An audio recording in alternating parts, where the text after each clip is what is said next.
Christmas movies are great, but which ones are the best of the best? Hi, I'm Cameron Nicol, and this is the list for the top 10 Christmas movies. For this list, we're considering the best of the best of Christmas movies and rating them on the which ones are the best.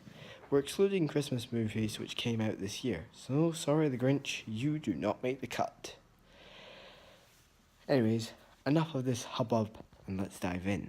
Number 10, Arthur Christmas.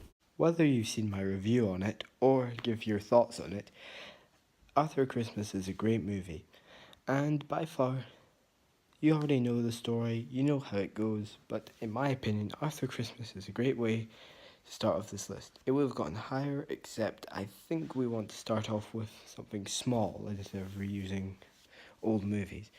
So, let's continue. Number 9, The Snowman. By far one of the saddest Christmas films I've seen. This movie possibly could be a very sad or enlightening movie, done with no voices. It tells a story about a boy who makes a snowman. The snowman comes to life, and they go to the North Pole to go see Santa. Then in the morning, the snowman melts, and as a child, I actually cried at this movie because of how sad it is. How is this supposed to be a good Christmas movie? All I have to say is, it's sad, but at least it had great animation, and which you could obviously depict from something like, I don't know, possibly Paddington or something else. Anyways, the snowman captures the hearts of many. Number 8, How the Grinch Stole Christmas. Even if the new Grinch isn't on this list, I couldn't forget the Jim Carrey one. This movie has gotten a lot of love and hate. And to be honest, I'm kind of one of those guys who's like, I enjoyed it, but I didn't watch it again. It tells the original Grinch story, but with Jim Carrey as the Grinch and the Who's as scary as Gollum puking up a fish. Yeah, Gollum puking up a fish scary is how scary the Who's in the live-action Grinch are. I wouldn't be surprised if I choked myself. Anyways, it had great sets, great animation, and I'm pained that one of the best directors and actors of Hollywood had to direct this. Yeah, Ron Howard had to direct this. And for some reason, every movie he directs, he somehow finds time to get his younger brother in there. Seriously, he's everywhere. But don't trust him. Anyways, the Grinch could have gotten higher, but I think it's best at 8. Number 7, A Christmas Carol. Another trip to go see Jim as we return with the Christmas Carol.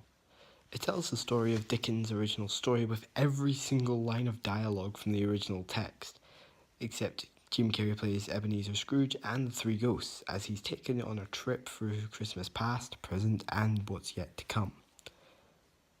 Why I love this is because of great animation style, and it could have even rivaled other versions. And sadly, it's going to annoy a lot of people, it's better than the Muppets version. I found this one better, I found it greater, and I think I'm going to do a version of it. Still, it got good animation, and let's continue on. Number 6, The Nightmare Before Christmas. You knew this was on the list. Not one of Burton's better films, but at least he allowed it to keep it secret. He had no credit at directing or producing, but at least he got his name slapped right on it, and you can see hints of his style all over it. It tells the story of Jack Skellington wanting something more than just Halloween every year, so he discovers a holiday doors and decides to take Christmas, going so far as making evil presents, kidnapping Santa, and feeding him to possibly your nightmares. But it seems that also a romance is blooming. I won't give too much away, but I will say that it's great songs, and composer Danny Elfman, who did most of the songs for The Night Before Christmas, did you know? He's also the guy who made The Simpsons opening. It could have gotten higher on the list, but I think, unfortunately for it, if it just didn't have that Halloween segment at the start, it could have gone higher. But let's continue. Number 5, Santa Claus 1 and 2. Even if number 3 has been discarded by the community, you can't get enough of Tim Allen's Santa Claus. While the first movie was a big smash about Tim Allen accidentally killing Santa Claus and becoming Santa Claus, even though he was a divorced dad, For my money, I think I'm gonna go with Santa Claus 2. It's more dramatic, more action, and it's a more Tim Allen. While Santa Claus 1 was about a divorced dad, Santa Claus 2 is about Tim Allen trying to find a wife so he can stay Santa, otherwise he'll completely turn back into his normal self. Meanwhile, an evil Tim Allen duplicate takes over North Pole and wants to give everybody in the world coal. Even if you haven't seen number 3, and I hope some of you haven't, it's still a great movie, and I think the world needs less Tim Allen and more better actors. But that's just my opinion. And moving on, Number 4, Home Alone. the classic, the best. And what was Macaulay Culkin before he turned into a superstar?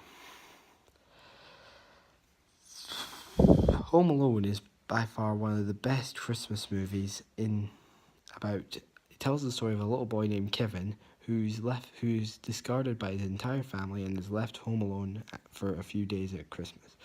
While the rest of his family struggle to get back to him, some burglars are going around making their rounds, even breaking into houses, and looks like Kevin is the last on their list.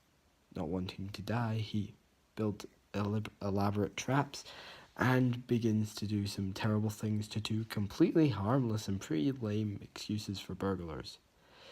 Either way, Home Alone is a classic, and I'm surprised I can't get it on my TV, even if Home Alone 2 is people have regarded. And to be my money, Home Alone 2 is a good movie because I love Tim Curry. Okay, next. Number 3, Elf. It's a Will Ferrell Christmas movie. It's great, it's loud, it's crazy.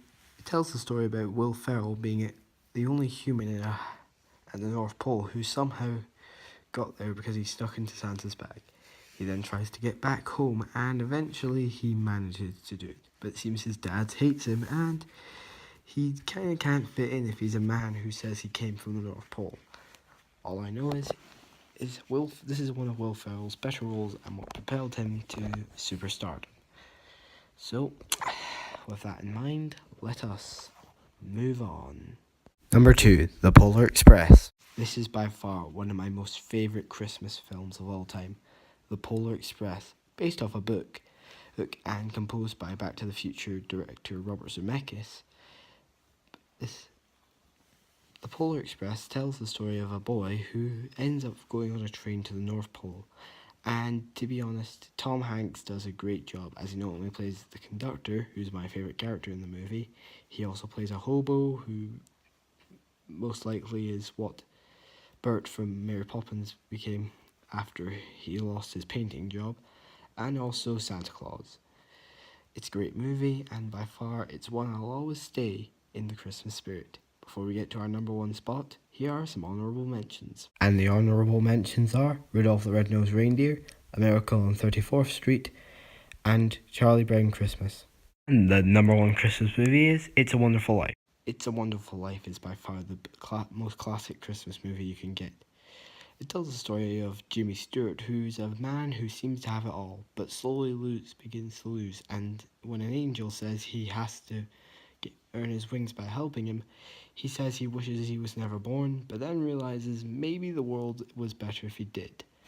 It's a great movie and a classic, and by far, I think this is a Christmas movie, and all these movies which will stay in our hearts. If you haven't seen them yet, I suggest you check on YouTube or also watch on your telly, because the Christmas spirit lies in here, right smack in my heart. So, Merry Christmas and happy top 10.